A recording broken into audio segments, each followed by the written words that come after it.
महाराष्ट्र, महाराष्ट्राचा बुलंद आवाज.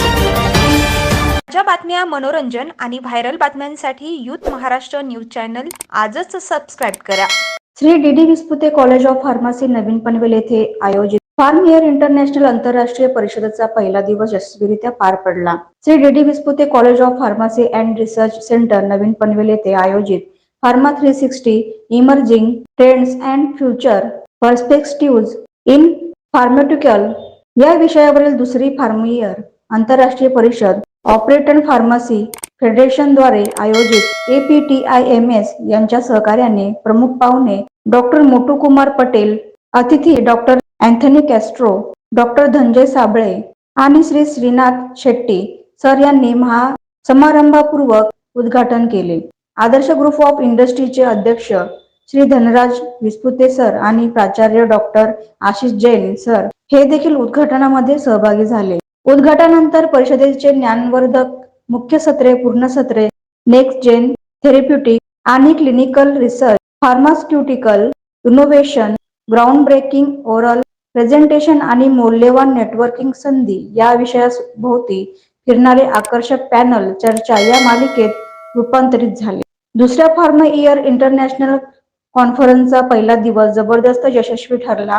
या कार्यक्रमाने दुसऱ्या दिवसासाठी मजबूत पाया घातला.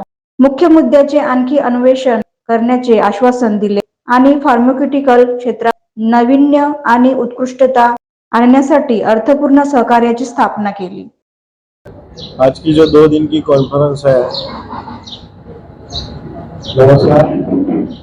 आज की जो 2 दिन की इंटरनेशनल कॉन्फ्रेंस है उसमें एजा गेस्ट मुझे रहने का वो मौका मिला और आज का जो फार्मेसी काउंसिल ऑफ इंडिया का जो थीम है कि इंडस्ट्री और एकेडमिक का जो गैप है कैसे कम किया जाए, उसके लिए उन्होंने जो आज की कॉन्फ्रेंस की उसमें 300 से ज्यादा बच्चे और इंडस्ट्री के लोग उपस्थित रहे हैं. तो इसमें मेन थीम इंडस्ट्री और एकेडमिक का कोलैबोरेशन और जो एकेडमिक लेवल का जो रिसर्च और होता है उसको इंडस्ट्री तक कैसे प्रमोट करे, उसका एक बहुत ही अच्छा आज की कॉन्फ्रेंस के माध्यम के थ्रू काम होने जा रहा है.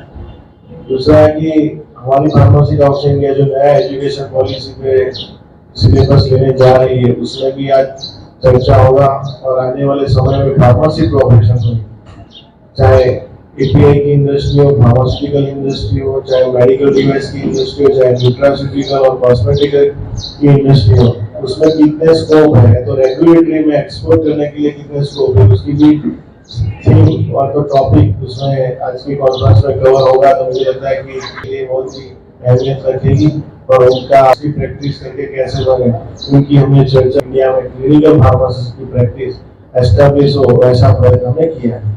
Thank you.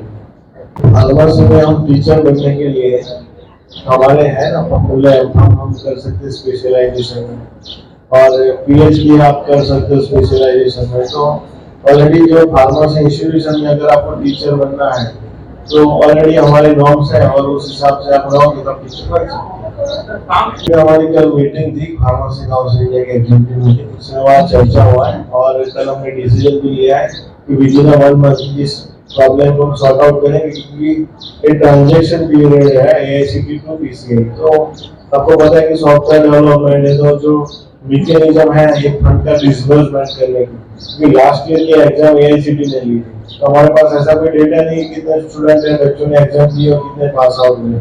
तो उसकी पूरी हमने मैकेनिज्म बना ली है और विदिन 1 मंथ उसको हम एग्जीक्यूट करेंगे और सभी जीपेट के जो भी बच्चे लास्ट ईयर पास आउट हुए थे उसको हम डिसबर्समेंट शुरू कर देंगे. और इस साल की जो जीपैट है वो जून महीने के फर्स्ट वीक में Pharmacy Council of India conduct करवाएंगे. Thank you.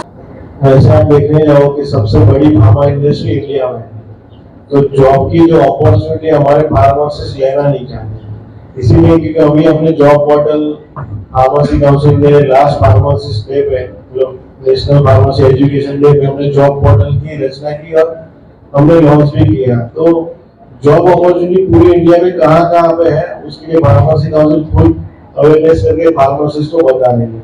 दूसरी बात ये है कि जो आपने बोला कि हमारे फार्मासिस्ट को कोई भी बिजनेस हो या तो जॉब हो, अगर आप शुरुआत में एज ए अप्रेंटिस या तो शुरुआत में एज ए ट्रेनर आपको 1 साल 2 साल है तो 3 साल तक काम करना पड़ेगा। बाद में आपकी स्किल के हिसाब से आपको आने वाला समय में आपकी स्किल के हिसाब से आपका फ्यूचर बनेगा या तो आपको अपॉर्चुनिटी मिलेगी।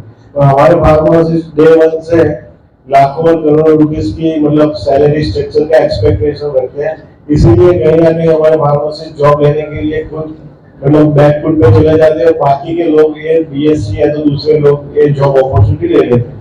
तो मुझे लगता है कि जॉब अपॉर्चुनिटी इंडिया में कोई कमी नहीं है और आने वाले समय में इतनी इंडस्ट्री है, इतने बच्चे मतलब पास आउट हो रहे हैं, फिर भी इंडस्ट्री को अभी फार्मासिस्ट नहीं मिल रहे, ना फार्मासिस्टों को भी मिल रहे। तो आप समझो कि फार्मासिस्ट का जो प्रोफेशन है बहुत ही एकदम आप मानो कि बहुत ही अपॉर्चुनिटी वाला प्रोफेशन है। मैंने जैसे बताया कि न्यूट्रासिटी इंडस्ट्री है, कॉस्मेटिक इंडस्ट्री है, मेडिकल डिवाइस है, मतलब कंसल्टेंट मतलब रेगुलेटरी की इंडस्ट्री है और पैकेजिंग की इंडस्ट्री, मतलब एक इंडस्ट्री बहुत बड़ी इंडस्ट्री है। पर हमारे फार्मासिस्ट मतलब टैबलेट कैप्सूल और इंजेक्टेबल या तो कहीं ना कहीं क्वालिटी एश्योरेंस में जॉब करके अपना करियर खत्म कर देते हैं। मुझे लगता है सारे ऑप्शन एक्सप्लोर करने चाहिए। Thank you.